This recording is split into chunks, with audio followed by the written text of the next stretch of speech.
Olá, bem-vindos a mais um episódio do podcast O Mundo a Seus Pés da secção Internacional do Expresso. Eu sou a Mara Tribuna e hoje vamos falar sobre uma das eleições mais polarizadas e renhidas de sempre, as presidenciais norte-americanas, que se realizam já esta terça-feira, dia 5 de novembro. Kamala Harris e Donald Trump continuam taco a taco nas sondagens, que já sabemos que não conseguem prever resultados eleitorais.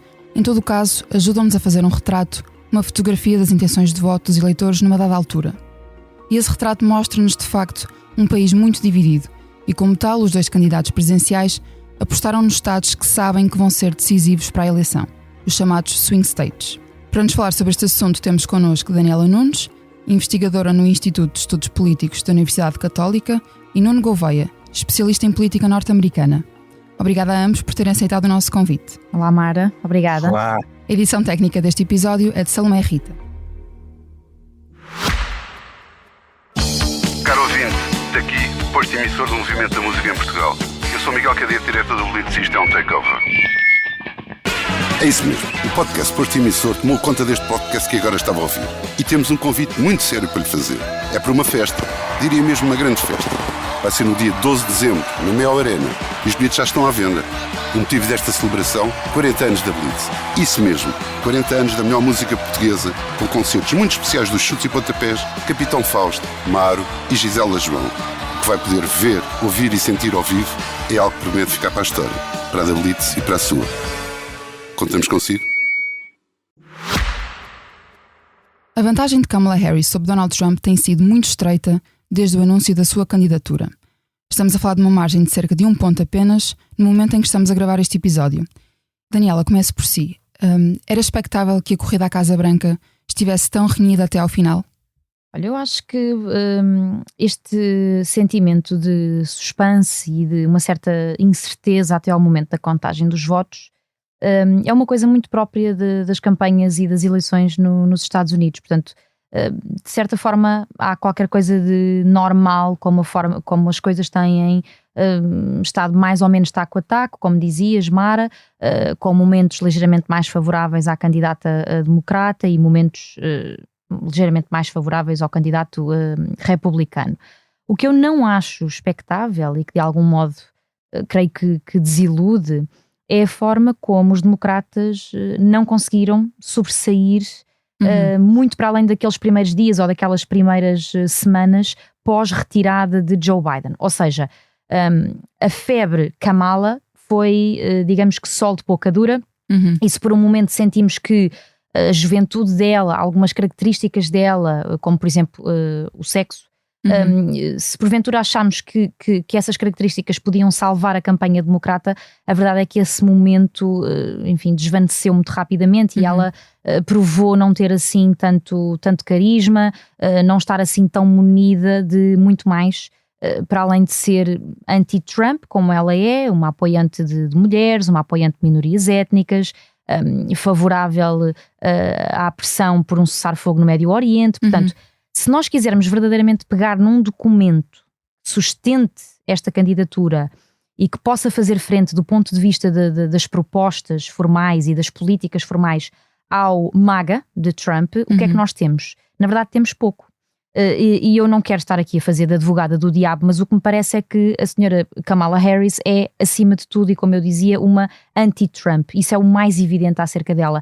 Sem que ela tenha, como é que eu ia dizer, uma proposta autêntica, original, timbrada por ela, por detrás deste sentimento anti-Trump. E ele obviamente beneficia com tudo isto, apesar dos disparates que diz e das barbaridades que diz, consegue muitas vezes sair mais credível perante uma sociedade civil norte-americana que está preocupada com os assuntos que ele traz para cima da mesa, que são o custo de vida, a imigração ilegal, a recuperação económica do país, etc, etc, etc. E eu até ia mais longe.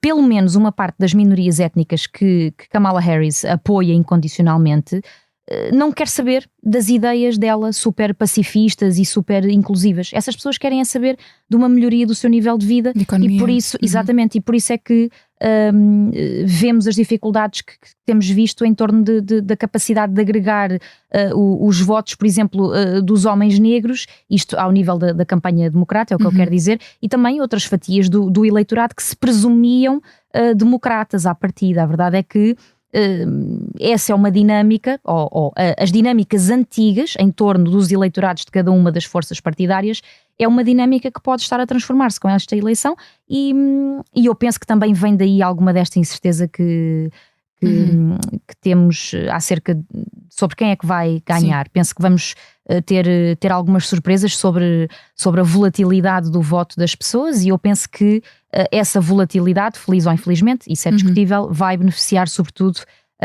Donald Trump. A avaliação final obviamente não cabe a nós, comentadores, cabe aos norte-americanos, e só vamos ter a certeza sobre para onde é que eles vão pender 2 ou 3 dias depois, na verdade, não é? Sim, e perante um cenário de empate técnico, que é o que mostram as sondagens já há várias semanas, os swing states ganham ainda mais peso. E estamos a falar de 7 estados que oscilam historicamente entre democratas e republicanos. São eles o Arizona, Carolina do Norte, Georgia, Michigan, Nevada, Pensilvânia e Wisconsin. Nuno Gouveia, não há dúvidas de que a vitória se vai definir algures nestes 7 estados? De facto, historicamente, os swing states vão variando de eleição para eleição, e para estas eleições é expectável que o resultado de 46 estados mais DC já esteja mais ou menos previamente definido, ou pelo menos acredita-se que a vitória será para um lado ou para o outro, e neste momento os candidatos têm sobretudo passado tempo nestes 7 estados, porque se acredita que é onde eles podem vencer as eleições. E destes 7 há um em particular, que é a Pensilvânia, que é considerado o estado principal destes 7, e onde muitos analistas acreditam que quem vencer a Pensilvânia será eleito presidente. Nate Silver diz mesmo que 90%, quem vencer a Pensilvânia terá 90% de ser eleito presidente. Pois, essa era exatamente a minha próxima pergunta, lá está. Precisamente por terem consciência da importância dos swing states, ambos os candidatos estão a apostar bastante em atos de campanha, visitas, publicidade, nestes 7 estados, lá está, com foco na Pensilvânia, que é crucial para a vitória por ser o mais populoso dos 7 campos de batalha, vale 19 votos do colégio eleitoral, que é mais do que qualquer outro swing state. E perguntava-lhe então se é possível vencer as eleições sem conquistar estes 19 votos eleitorais, ou seja, sem conquistar a Pensilvânia. Para ambos os candidatos têm possibilidades de vencer sem a Pensilvânia, mas será muito mais difícil, em primeiro lugar também porque os 3 estados do Midwest, que são swing states, Wisconsin e Michigan, normalmente, e nas últimas eleições, nas últimas décadas, apenas 2 vezes não votaram igual nas 3 eleições, e portanto aí haveria uma tendência de vitória quem vencer a Pensilvânia, e depois, porque caso um ou outro não vença a Pensilvânia, terão que ganhar a maioria dos restantes estados da Sun Belt, o Arizona, Georgia, a Carolina do Norte ou Nevada, e é bastante mais complicado. Por exemplo, desde agosto, que Kamala Harris já foi 13 vezes à Pensilvânia, Donald Trump já foi 11 vezes, é onde estão a investir mais dinheiro, é onde as suas equipas de voluntários estão a fazer mais trabalho de campo, e é aquele em que eles acreditam que vão vencer, e já sabe-se que Kamala Harris vai fechar a campanha na Pensilvânia, e Donald Trump esteve lá ontem e provavelmente ainda irá regressar até ao final das eleições, porque de facto é aquele. E é um estado sui generis, porque primeiro tem características diversas. A Pensilvânia, até Donald Trump, não era um swing state.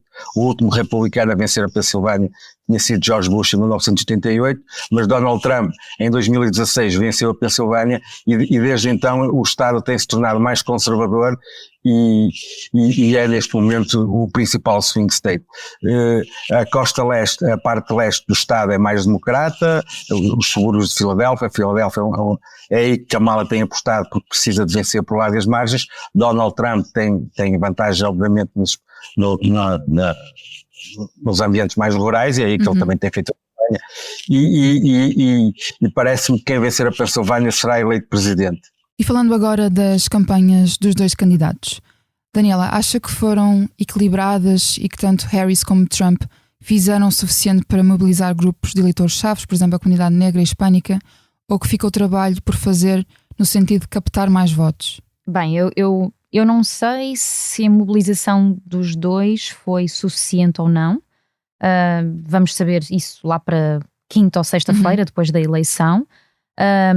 Mas o que é certo é que houve uma forte mobilização de ambas as partes. Portanto, ambos tentaram agarrar, digamos assim, por um lado o seu eleitorado típico e para além disso tentaram também agarrar novas fações, novos setores desses eleitores chaves, desses grupos, que são grupos de eleitores.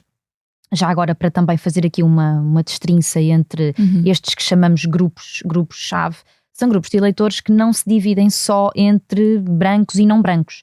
Há divisões ainda mais basilares do que essa e outras muitíssimo mais profundas do que essa. Mulheres e homens, idosos e jovens, claro. Por exemplo, são duas das mais básicas divisões sociais a fomentar a busca pelo voto. E depois, sim, temos ouvido muito falar da questão dos hispânicos, dos negros, até dos mais instruídos, dos menos instruídos, a população rural, a população mais citadina. Portanto, tudo isto são subgrupos dentro dos grandes grupos que eu mencionei anteriormente e aqui existirão, porventura, mudanças determinantes nas intenções de voto dos norte-americanos e essas sim poderão ser decisivas para o resultado das eleições.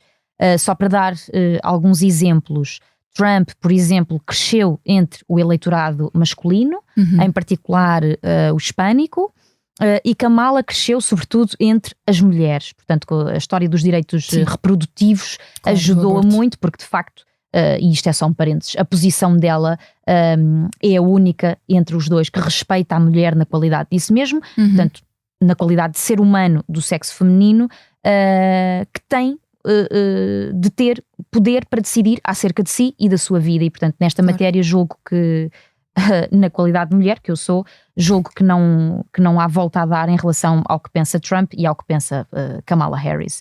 Mas isto é uma opinião mais pessoal, evidentemente. Esta vantagem no setor feminino que eu dizia da senhora Harris é até bastante superior à de Biden face a Trump de há 4 anos. Portanto, ela está em maior vantagem neste grupo populacional, digamos assim, neste grupo do eleitorado do que esteve Biden em 2020. Em contrapartida, a vantagem de Trump sobre os homens, essa também é superior à de Biden em 2020, portanto acabamos por, lá está, estamos aqui muito taco a taco. A questão dos hispânicos, acho que vale a pena explorá-la um bocadinho porque tem sido tema de conversa e de debate nos últimos dias. Do ponto de vista histórico e também do ponto de vista estatístico, geralmente a questão hispânica é uma questão que favorece os democratas.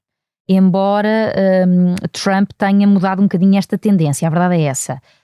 Com a história recente do humorista que se referiu a Porto Rico como uma ilha de lixo, isto, ao contrário do que eu dizia, ao contrário da tendência que eu mencionava, pode estragar aqui um bocadinho o caldo ao candidato republicano. De facto foi um drama que não veio nada a calhar, tendo em conta que em swing states como aquele que estávamos aqui a falar, a Pensilvânia, e só para dar aqui um exemplo que para mim é flagrante, na Pensilvânia existe qualquer coisa como 1.100.000 latinos. Deste 1.100.000, 580.000 são eleitores, portanto pessoas que votam. Sim. E destes 580.000, 300.000 são porto-ricanhos. E aqui também importa recordar uma outra coisa, que é, em 2020 Biden ganhou a Pensilvânia por meros 80.000 votos. Sim, foi uma diferença muito curta. Exatamente, este não é um eleitorado que se possa ignorar, não é? Quer dizer, na verdade não se pode ignorar nenhum, mas sim. Este em especial é uma fatia da maior relevância para vencer estados que são decisivos.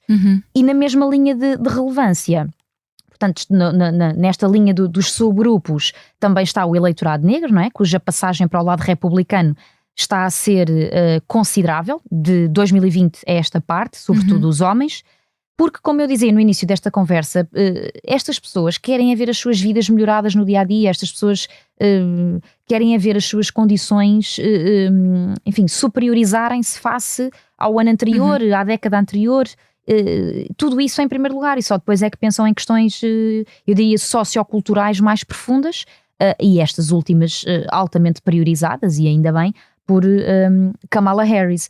Aqui a questão é que ela não convence, ela não tem alicerces suficientemente fortes para agarrar este eleitorado que está mais disponível para virar a agulha, para virar o bico ao prego, como se costuma dizer, e experimentar e ver no que dá. Pessoas que estão disponíveis para efetivamente votar em Trump, independentemente da sua cor, da sua raça, do seu estatuto, do seu sexo, estão disponíveis para, olha, vamos ver, votamos nele, assim como assim a nossa vida também não melhorou nada nos últimos 4 anos. Portanto, para responder diretamente à questão da mobilização, eu creio que ambos se esforçaram no sentido de agarrar um bocadinho todos os nichos, mas não posso ter a certeza que esses esforços surtiram algum efeito. Sobretudo num momento que é de tanta polarização, de tanta volatilidade e de, como digo, muita disponibilidade das pessoas para transferir o seu voto de um extremo para o outro. Não sei se quer acrescentar alguma coisa ao que disse a Daniela sobre a mobilização. Sim, eu genericamente concordo, apenas enfatizava que me parece que que Donald Trump e o Partido Republicano têm estado mais preocupados em mobilizar sobretudo aqueles que concordam com ele. Dou um pequeno exemplo. Ele sabe-se que Nikki Haley, que foi a sua candidata adversária nas primárias republicanas, está disponível para participar na sua campanha para tentar mobilizar aqueles eleitores que votaram nela, aqueles republicanos desavindos que não gostam de Donald Trump, e ele ainda não a utilizou em campanha eleitoral, pois, obviamente prejudicando esses esforços de mobilizar este eleitorado republicano que poderia votar nele, e pelo contrário temos visto imensa Kamala Harris e o Partido Democrata a utilizar muitos republicanos para precisamente mobilizar este eleitorado mais conservador, mas que não gosta de Donald Trump. E isso parece-me porque Donald Trump acredita que pode vencer as eleições como venceu em 2016, quando levou muita gente às urnas que normalmente não participavam no processo político. Enquanto Kamala Harris está a fazer uma campanha, digamos assim, mais tradicional, na perspectiva em que tem tentado chegar a todos aqueles nichos do eleitorado em que ela acredita que pode mobilizar para votar nela, enquanto Donald Trump tem-se preocupado mais com a sua base eleitoral. E é verdade que ele está a crescer no eleitorado, como a Daniela falava, nas minorias étnicas, nomeadamente nos jovens afro-americanos e no eleitorado latino, e isso também reflete uma certa mudança na América, visto que nestes últimos anos parece-me que a América também virou à direita, e a América de 2024 é uma América mais conservadora que em 2016, e Donald Trump obviamente está a ter benefícios disso, porque este ressurgimento conservador obviamente favorece o candidato republicano. E durante o decorrer de ambas as campanhas houve um escalar no uso de linguagem acusatória e agressiva. Por exemplo, Donald Trump chegou a chamar deficiente mental a Kamala Harris, entre vários insultos, e a democrata também começou a embarcar em alguns ataques pessoais ao ex-presidente, apesar de o tom não ser comparável. Daniela, desde quando é que a troca de acusações e ofensas como forma de fazer campanha se tornou normal? E aqui digo normal com muitas aspas. Olha, Mara, a resposta curta é desde que Trump é o candidato republicano. Não, estou a brincar. Não é só por isso. A política norte-americana, eu diria que é bastante distinta da nossa, portuguesa e europeia. Eles vivem a política e as campanhas eleitorais com um fervor, se quiseres, parecido ao de um derby lisboeta, para usar uma metáfora futebolística. Há pessoas com a casa decorada, com peças, cartazes, adereços do candidato que apoiam, mascaram-se, pintam-se, faltam aos trabalhos, viajam para apoiar o candidato a quem estão a dar apoio, não é? Sim. Portanto, a campanha eleitoral é um grande momento da vida política, mas também da vida social e da cultura norte-americana, e obviamente isso acarreta aspectos positivos, mas também acarreta aspectos negativos, porventura mais radicais e extremistas. Portanto, isto no sentido em que quanto maior é a dedicação das pessoas e dos próprios candidatos, mais as emoções ficam à flor da pele e mais perto dos limites o debate pode ficar. Os insultos são uma coisa mais normalizada desde que Trump se candidatou ao seu primeiro mandato. A maneira dele, a postura dele é realmente distinta, para pior, claro. Sim. Ninguém ousaria compará-lo, por exemplo, a Ronald Reagan, na qualidade de republicano.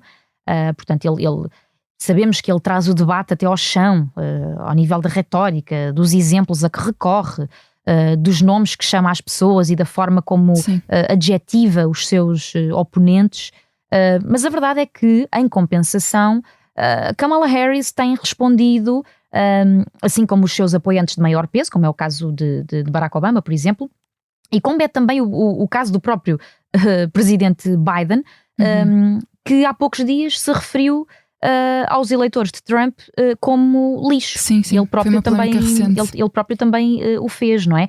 Portanto, e isto para dizer o quê? Apesar de Trump ser uma personalidade altamente incendiária, que sabemos que é, a verdade é que ele não é o único protagonista dos momentos mais brejeiros e baixos desta campanha. Portanto, geralmente ele estica muito a corda, movido também pelas causas que defende e que acabam por mover também o seu eleitorado, não é? Por exemplo, no que concerne à imigração e aos imigrantes ilegais, que são um grupo de pessoas que Trump e os seus apoiantes abominam. Agora, que consequências é que isto traz? A meu ver, isto, de uma maneira geral, só prejudica a política do país. Fala descer a um nível muito baixo. Sim, é uma grande degradação de... Exatamente, e isto de forma nenhuma honra a história desta nação, que é um dos grandes berços da democracia, do direito à vida, à liberdade e à procura pela felicidade, à busca da felicidade. Portanto, nada nesta forma de fazer política faz sentido, tendo em conta os grandes ideais da Revolução Americana e da história da emancipação americana no mundo, assim como do seu pioneirismo.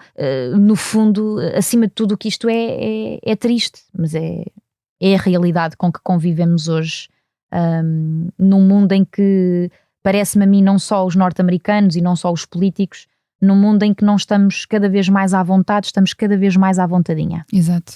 Trump não chegou a reconhecer a derrota contra Biden nas presidenciais de 2020 e também já se recusou a comprometer incondicionalmente o resultado destas eleições, caso perca outra vez. Nuno, o que é que pode acontecer se Trump for derrotado? É de esperar que surjam distúrbios e tumultos levados a cabo pelos seus apoiantes, incluindo os mais radicais, ou os Estados Unidos aprenderam alguma coisa com o ataque ao Capitólio em janeiro de 2021? Bem, parece-me que caso Trump não vença as eleições, parece-me já claro que ele não vai aceitar o resultado. O que temos visto e ouvido nas últimas semanas é precisamente Donald Trump e os seus aliados já anteciparem que a única possibilidade que eles admitem é uma vitória de Donald Trump, e caso não suceda, obviamente vão contestar o resultado. E isso sucede por vários motivos. Primeiro, porque provavelmente muitos acreditam que é impossível Donald Trump vencer, mas também porque já estão a preparar o caminho para contestar o resultado das eleições. Nesta última semana eleitoral, Donald Trump e os seus aliados já alegaram várias vezes que está a haver erros na votação na Pensilvânia e que tem havido problemas com a votação e que a integridade das eleições está em risco. Donald Trump, num dos seus comícios, disse que o responsável do Partido Republicano por aquele comitê que ele criou, que é a integridade das eleições, estará em risco caso ele perca as eleições, porque obviamente isso só pode suceder se as eleições não forem íntegras. E isso será uma realidade. Por outro lado, se nós estivermos atentos aos meios de comunicação social mais ligados ao Partido Republicano e aos discursos que vão passando por estes meios, há uma clara sensação que Donald Trump é o favorito, que ele está muito à frente na campanha eleitoral e, portanto, para muitos republicanos que só consomem este tipo de informação, é quase impossível que ele perca as eleições. E por exemplo, no comício do fim de semana passado em Madison Square Garden, tivemos Tucker Carlson no seu discurso a alegar mais ou menos isto. E será que eles nos querem convencer daqui a uma semana, depois desta campanha de Donald Trump, depois do que está a acontecer, que Kamala Harris vai ter 85 milhões de votos e tivemos o pavilhão todo a rir-se, porque obviamente está criada a sensação que Kamala Harris é incapaz de vencer estas eleições.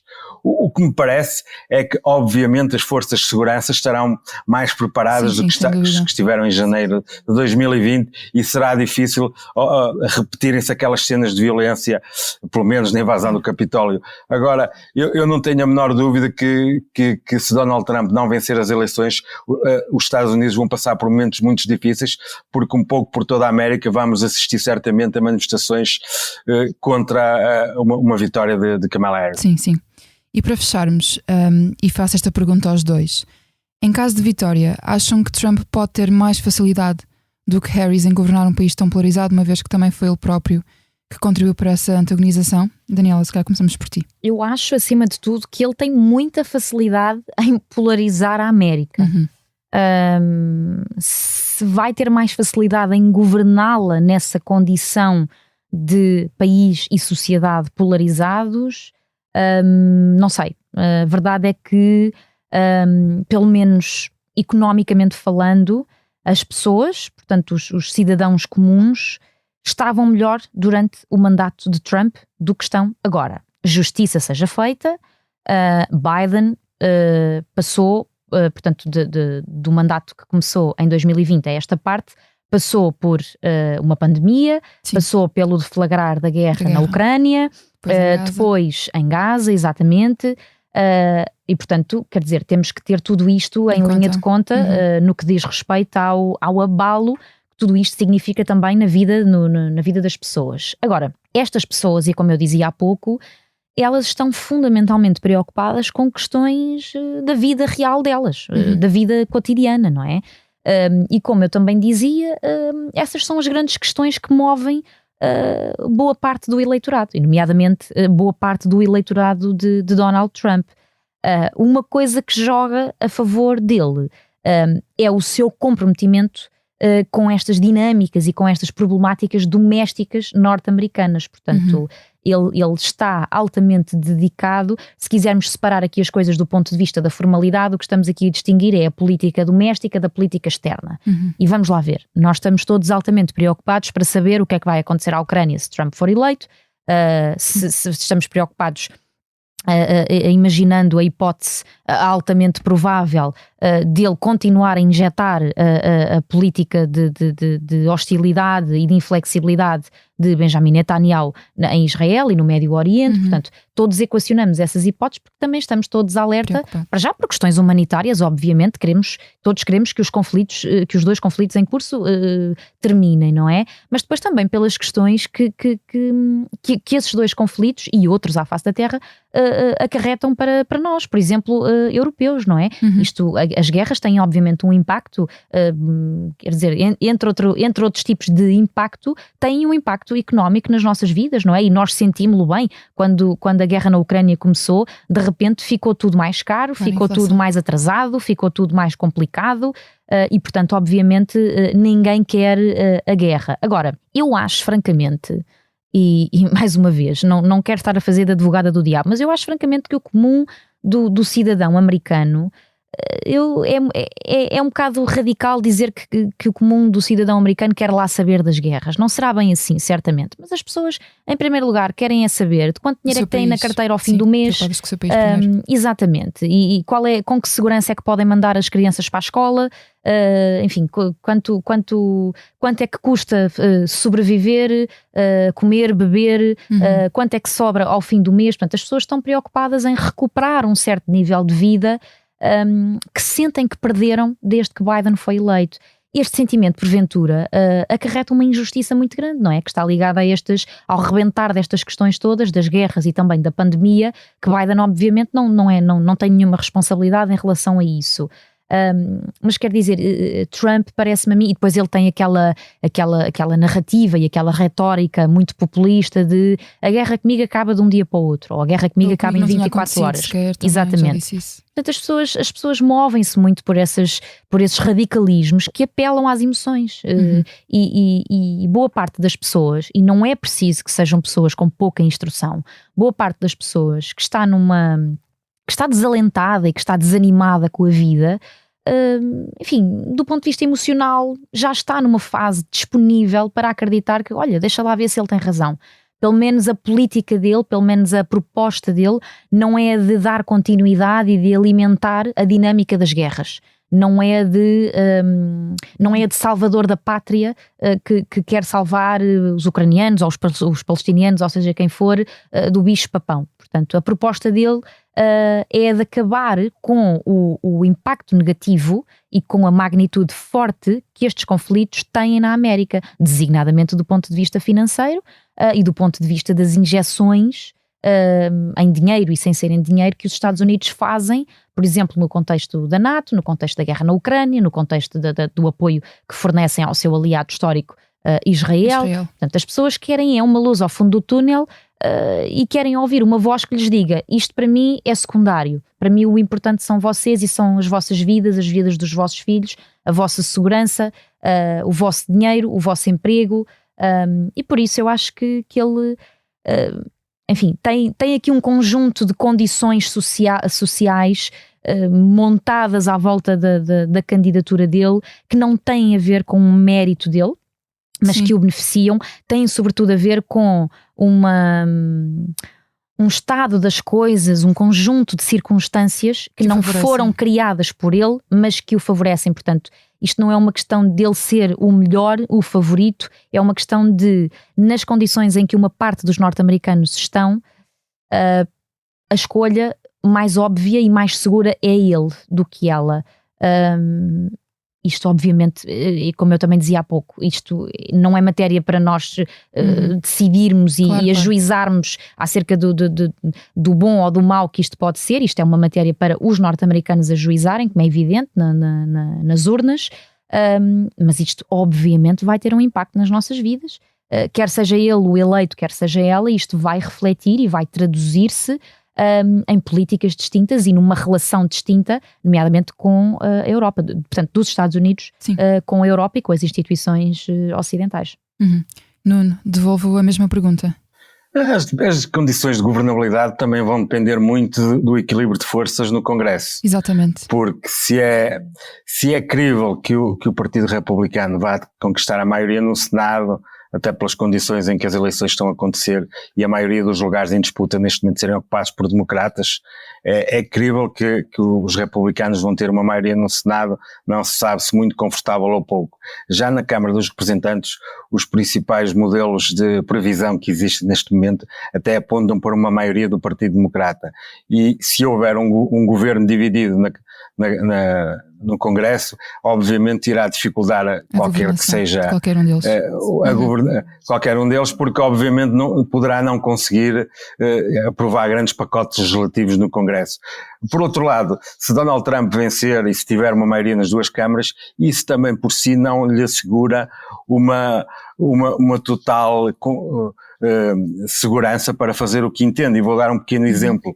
Nos últimos dias, Robert Kennedy esteve a dizer aos seus apoiantes que teria a garantia que seria nomeado secretário da Defesa da Saúde e queria controlar todo o sistema de saúde americano. Ora, isso é muito improvável de acontecer, porque mesmo que Donald Trump quisesse o nomear para o cargo da saúde, haveria certamente uma minoria de bloqueio no Senado e dentro do seu próprio partido, porque muitos destes senadores têm uma legitimidade própria e estão sobretudo preocupados em serem reeleitos. E dou o exemplo, há duas senadoras que não estão a apoiar Donald Trump, a senadora do Maine, Susan Collins, e a senadora do Alasca, Lisa Murkowski, que serão fundamentais neste próximo Senado, mesmo que o Partido Republicano tenha a maioria, porque elas certamente irão tentar bloquear muitas das iniciativas de Donald Trump.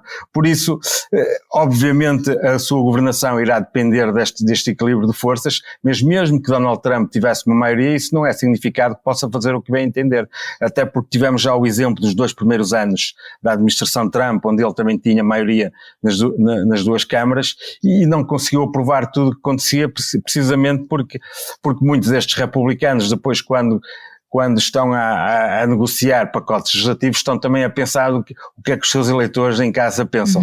E muitos destes eleitores têm sempre receio em afrontar aqueles que o elegem, não é? Portanto, eu penso que obviamente irá haver muita convulsão se Donald Trump vencer, obviamente também o Partido Democrata irá mobilizar-se para fazer oposição como é natural, mas não há garantias que isto vá ser assim tão mau como nestes períodos também eleitorais se diz, e como se diz sempre, não é? Sim. E como se diz sempre. Sim. Obrigada Daniela Nunes e Nuno Gouveia por terem aceitado o nosso convite e obrigada também à Salomé Rita pela edição técnica. Na próxima segunda-feira haverá outro episódio do Mundo a Seus Pés com outros protagonistas e assuntos. Até lá!